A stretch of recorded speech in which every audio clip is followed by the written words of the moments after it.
आज हम जिस पे बात करने वाले हैं वो है कोडिपेंडेंसी, कि ये बीमारी का क्या क्या नेचर है, क्या ये इस बीमारी का डेफिनेशन क्या है।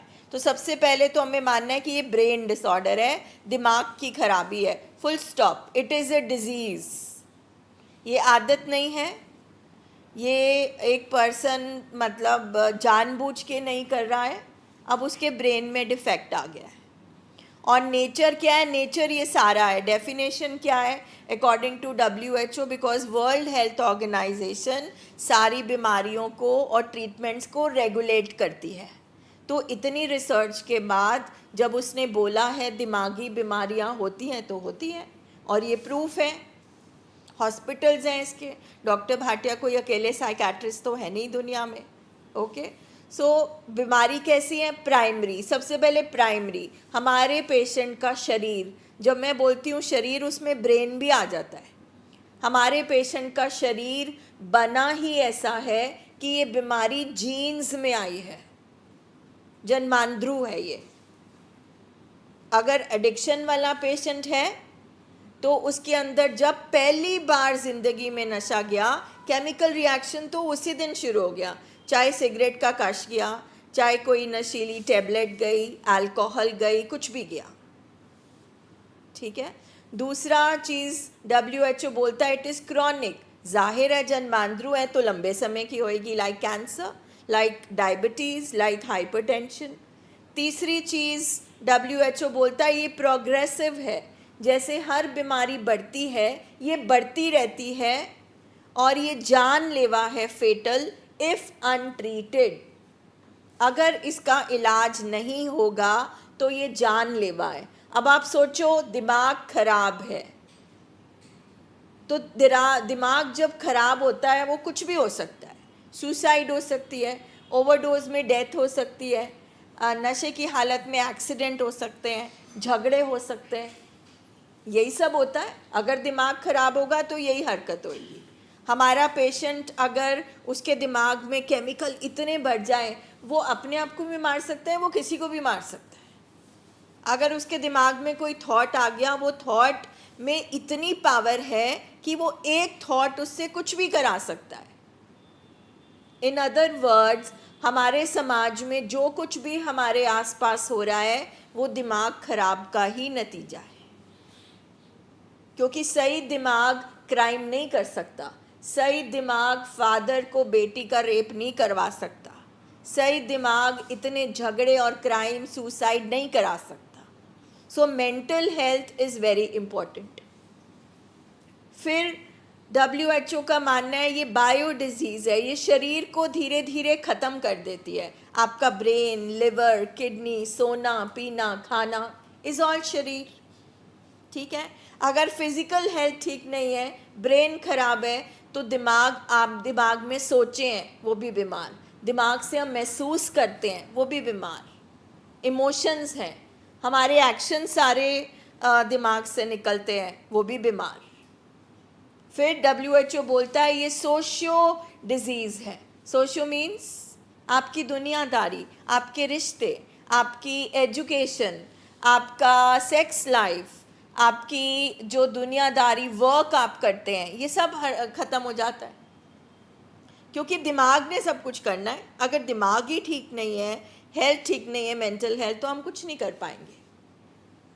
फिर स्पिरिचुअल कनेक्ट, हर इंसान का अपनी कॉन्शियस के साथ एक कनेक्ट होता है, अपनी आत्मा के साथ, एक वैल्यू सिस्टम के साथ, वो भी ख़त्म हो जाता है। कल्चरली भी हम हट जाते हैं, रिलीजन से भी हम हट जाते हैं, या फिर हमारे पेशेंट दूसरी एक्सट्रीम में चले जाते हैं। जैसे एक पेशेंट शराब का नशा करने लगा, डिपेंडेंट हो गया, उसको सोसाइटी बोलेगी बड़ा गंदा इंसान है ये। और दूसरा इंसान उस हद तक बीमार हो गया कि पूरा दिन वो पाठ ही करी जा रहा है। दोनों के दिमाग में खराबी है, क्योंकि जो पाठ कर रहा है, अगर उसको अपने बच्चों का नहीं पता, अपनी हेल्थ का नहीं पता, दुनियादारी का नहीं पता, तो वो तो हमारे अल्कोहलिक को भी नहीं पता, तो दोनों बराबर के हुए। मगर क्योंकि वो पाठ कर रहा है पूरा दिन और उसे किसी चीज़ की होश नहीं है, और पाठ को ऊंचा माना जाता है, उसको रिस्पेक्ट की नज़र से देखा जाता है, तो दुनिया कहेगी हाँ हाँ ये तो बहुत अच्छा इंसान हो गया। पाठ करने में कोई बुराई नहीं है, बट एक्सपर्ट कहते हैं कोई भी चीज़ हद से ज़्यादा बढ़ जाए वो बीमारी बन जाती है। सो जब हमारे पास एडिक्शन के पेशेंट आते हैं, वो हर एडिक्शन का मतलब होता है डिपेंडेंस, निर्भरता। हमारे पास मोबाइल एडिक्शन के भी पेशेंट आते हैं, हमारे पास वर्क एडिक्शन के भी पेशेंट आते हैं, relationship addiction, alcohol addiction, drug addiction, money addiction, shopping addiction. हमारे पास एक लेडी का ट्रीटमेंट हुआ था from a very well known family in Amritsar, very well to do family, मगर उसकी एडिक्शन इतनी बढ़ गई थी कि जब तक वो दिन में कम से कम 10-20 हज़ार की शॉपिंग नहीं कर लेती थी तो उसको दौरे पड़ते थे, और वो शॉपिंग करके कभी भी अपनी शॉपिंग को देखती नहीं थी। और फिर इतनी ज़्यादा बढ़ गई कि वो पैसे चोरी करने लगी, जबकि वो खुद बड़ी रिच थी, मगर उसको छुपके करना था ना काम। तो आप सोचते हो ये क्या है? ये सिर्फ ये है कि दिमाग ठीक तरह से काम नहीं कर रहा। तो हमारा जो दिमाग है वो फ्लो ऑफ थॉट्स है, ठीक है। हमें दिन में बहुत ज़्यादा सोचें आती हैं, 60-70 हज़ार सोचें आती हैं। अगर सोचें चलती रहती हैं तो ठीक है, अगर सोच रुक जाती है उसको बीमारी कहते हैं, ठीक है। आपकी अल्कोहल पे रुक गई, किसी की किसी डर पे रुक गई, मतलब वो वैसे ही हैंडीकैप हो गया। हमारे पास बहुत सारे पेशेंट आते हैं कि मैं फियर ऑफ डेथ होता है, जैसे पूरा दिन होता है मेरी डेथ हो जाएगी, मुझे कुछ हो जाएगा, मुझे कुछ हो जाएगा। अब वो पूरा दिन पेशेंट और कुछ भी नहीं करता। So we have to understand, हमें एक्सेप्ट करना है कि ये दिमागी बीमारियां हैं। वो क्यों वायलेंस कर रहा है, क्यों ज़रूरत से ज़्यादा कोई गुस्सा कर रहा है, क्यों तोड़फोड़ कर रहा है, क्यों नशे की हालत में जो पेशेंट है वो अपनी वाइफ के साथ, बच्चे के साथ, माँ बाप के साथ गलत बिहेव कर रहा है। कोई नॉर्मल बेटा तो नहीं करेगा, नॉर्मल पर्सन तो नहीं करेगा। तो एक्सेप्टेंस डिजीज़ की बहुत ज़रूरी है। और अगर दिमाग ख़राब हो गया है, ये दिमागी बीमारी है, तो फिर इलाज ज़रूरी है। और फिर जैसे हम हर मीटिंग में दोहराते हैं, तो इलाज किस चीज़ का होना है? हमारे दिमाग में 2 मेन हिस्से हैं। एक जानवर दिमाग, ये जो पीछे है इसको लिम्बिक सिस्टम बोलते हैं। यहाँ पे हमारे बेसिक फंक्शन है। हम सब पहले जानवर थे, राइट?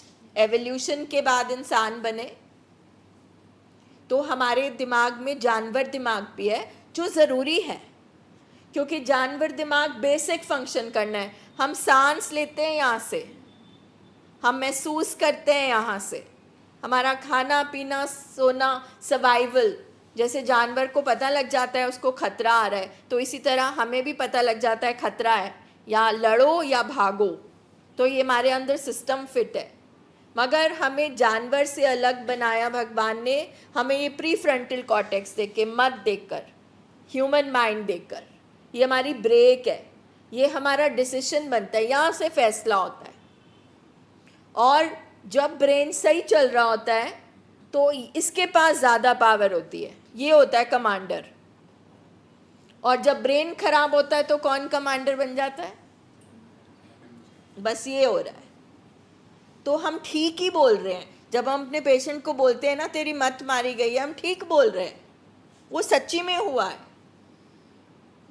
नहीं तो वो ये सब कुछ क्यों करता अगर उसकी मत ठीक होती तो जो आप इतने सालों से बोलते आए हो, समझ खराब हो गई है, मत मारी गई है, पागल हो गया है, दिमाग खराब हो गया है, वो टेक्निकली साइंटिफिकली हुआ है।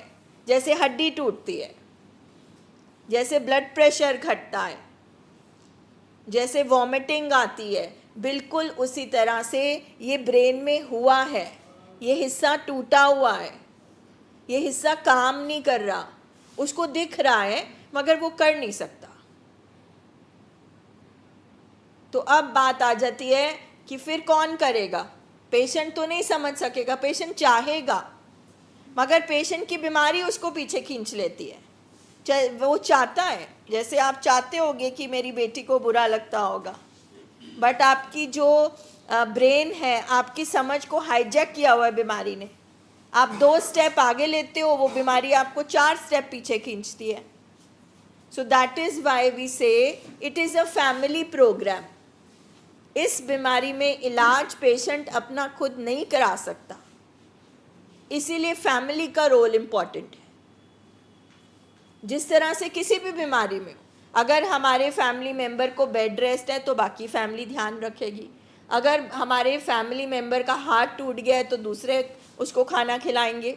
बिल्कुल उसी तरह से अगर हमारे पेशेंट का दिमाग काम नहीं कर रहा तो फिर आप ही इलाज कराओगे ना, कि कौन आएगा और इलाज कराने के लिए. तो इसमें झूठ बोलना क्या हुआ, इसमें ज़बरदस्ती क्या हुई? हम तो हेल्प कर रहे हैं. और अगर हम खराब दिमाग से चल रहे हैं तो इसका मतलब हम भी बहुत बीमार हैं.